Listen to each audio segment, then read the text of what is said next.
Su bisabuelo era Romana. Romana, my grandfather. Su abuela se llamaba Romana. Romana Campos. My name is Roman. Roman, I say. ¿Ustedes conocen familias que se llaman Campos en Cuba? Chan, Chanlipo. sí. Uh. Chan es apellido Campo.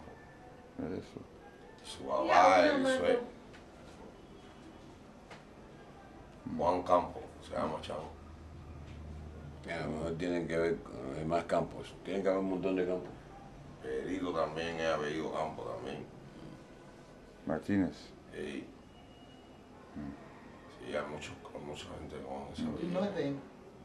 They said there's many people named Campos they know in Cuba. Many people. Many behind Yeah. Campos. Many. The whole family, they stay there. Only few stay in Brazil. En Brasil. Only few, but the whole family lives in Dice que en Brasil hay pocos campos, pero en No, Cuba en Cuba sí hay muchos campos. Cuba hay mucho. mucho.